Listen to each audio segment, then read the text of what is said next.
Olá pessoal, eu vim aqui hoje tratar com vocês sobre um assunto extremamente interessante que é a fraude de execução em matéria tributária e diferenciando o que é fraude de execução para fraude contra credores.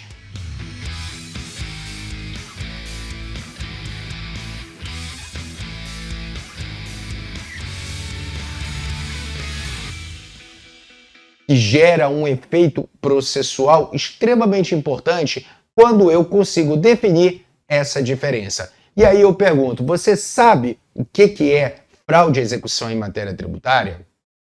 Bem, o que eu quero mostrar para vocês é o seguinte. A fraude de execução, para alguns doutrinadores da área processual, seria uma evolução do que seria a fraude contra credores. Então, no primeiro momento, nós temos que entender o que vem a ser fraude contra credores, para que depois eu consiga mostrar a própria fraude de execução. Gente, fraude contra credores corresponde a um ato praticado por um devedor, onde, de um outro lado, tem um credor quirografário. E o que é um credor quirografário? Aquele credor que não tem nenhum bem vinculado ao cumprimento daquela obrigação. De tal modo que, então, o devedor ele pratique um ato que o leve à insolvência ou, se já insolvente, diminua ainda mais a sua condição patrimonial. Então, por exemplo, eu tenho um imóvel, digamos, de R$1 milhão. Eu tenho uma dívida de R$1 milhão. Se eu vender esse imóvel de R$1 milhão por R$1 milhão, não é considerado ato em fraude contra credores. Haja visto que eu estou mantendo a minha condição patrimonial. Porém, se eu tiver um imóvel de R$1 milhão e vender, por exemplo, por R$800 mil e não tiver outros bens que possam suportar a minha dívida de R$1 milhão, estou praticando um ato em fraude contra credores, na medida em que eu estou diminuindo a minha condição patrimonial e aí, como consequência, gerando uma lesão ao direito de crédito do meu credor quirografário. Quando ocorre um ato em fraude contra credores, o credor ele precisa demonstrar a existência desse ato, provando requisitos, que corresponde ao requisito objetivo e o requisito subjetivo. Isso ele vai provar onde? Numa ação própria para isso, que corresponde a uma ação pauliana. Então é importante destacar que o credor vai ter que ajuizar uma ação pauliana provando a existência do requisito tanto objetivo quanto do requisito subjetivo. E o que vem a ser um e o que vem a ser o outro? O requisito objetivo corresponde ao dano, que vem a ser esse eventus damini, ou seja, é aquela análise onde o credor irá demonstrar que o ato praticado pelo devedor ou levou à insolvência, ou se já insolvente, diminuiu a sua condição patrimonial. Por esse motivo que se chama objetivo, ou seja, ele é matemático. Simplesmente demonstrar a diminuição da condição patrimonial do devedor. Já o elemento subjetivo, que corresponde ao concílio fraudes, o que vem a ser isso? É a possibilidade de demonstrar que o terceiro que negociou com o devedor sabia da sua condição patrimonial. E por isso que corresponde ao elemento subjetivo, ou seja, eu tenho que demonstrar que aquela terceira pessoa sabia dessa condição patrimonial do devedor que pudesse gerar uma lesão ao credor quirografário. Demonstrando a existência desses dois requisitos, numa ação pauliana, o juiz irá declarar a ineficácia relativa daquele negócio jurídico perante ao credor quirografário. Veja, não é aqui uma invalidade.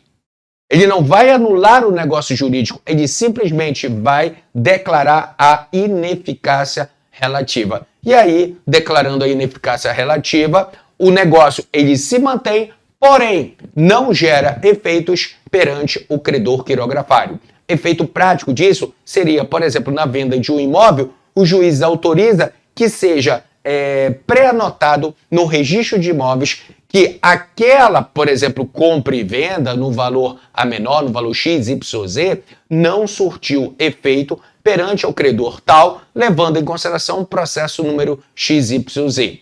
Então é assim que se dá. Agora eu tenho fraude contra credores, que eu consigo agora diferenciar da fraude à execução. Porque a fraude à execução é quando a pessoa pratica o ato que o leva à insolvência, ou se já é insolvente, diminua ainda mais a sua condição patrimonial dentro de uma ação judicial.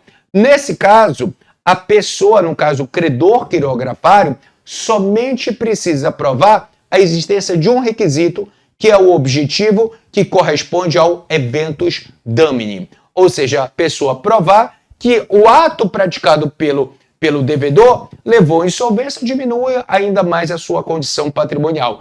E da mesma forma, o juiz, ele vai declarar a ineficácia relativa. Só que aqui, como eu já tenho uma ação, eu não preciso ajuizar uma ação pauliana. Eu vou falar dentro da ação que está correndo e que o devedor praticou esse ato. Então é muito mais simples, porque é uma simples petição informando ao juízo que já tem aquele processo em curso.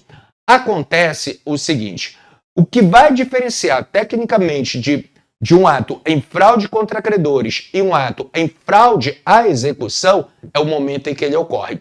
Via de regra, quando é que eu posso visualizar? Ora, via de regra, isso se dá quando eu tenho uma ação em curso, e aí é quando se dá, a partir do momento que eu tenho a configuração ou triangular ou angular, de acordo com a posição doutrinária processual que você adote, e se dá a partir do momento que a terceira pessoa ela venha a ser citada. Essa terceira pessoa, obviamente, seria o devedor. Então, a partir do momento que o devedor ele é citado, qualquer ato dali em diante, via de regra, é considerado fraude à execução. Então, seria mais simples do que demonstrar fraude contra credores, porque a demonstração na prática do elemento subjetivo não é simples, não é fácil.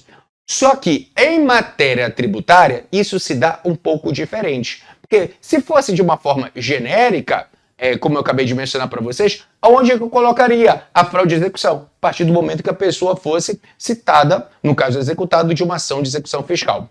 No entanto, o Código Tributário Nacional ele foi alterado pela Lei Complementar 118 de 2005, antecipando esse momento da fraude de execução, gerando um privilégio para a administração.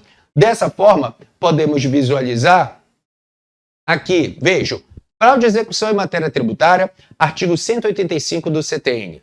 É dito, presume-se fraudulenta a alienação ou oneração de bens ou rendas ou seu começo por sujeito passivo em débito para com a fazenda pública, por crédito tributário regularmente inscrito em dívida ativa.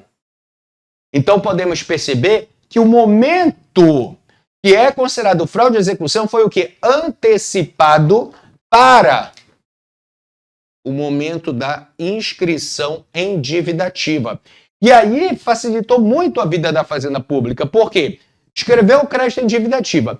Se a pessoa, no caso o devedor, praticar um ato que o leve à insolvência, ou se já insolvente, diminua ainda mais a sua condição patrimonial, o que o fisco vai fazer? Vai ficar tranquilo, porque na medida que ele ajuizar a ação de execução fiscal, ele simplesmente, na execução, informa que ocorreu o evento damini, o eventus damini, ou seja, o dano, e aí o juiz, na ação de execução fiscal, incidentalmente, vai declarar a ineficácia relativa e continua a execução normalmente. Então vejo que essa é a diferença que eu posso estruturar para vocês com relação ao que vem a ser fraude contra credores e fraude à execução, o seu exato momento.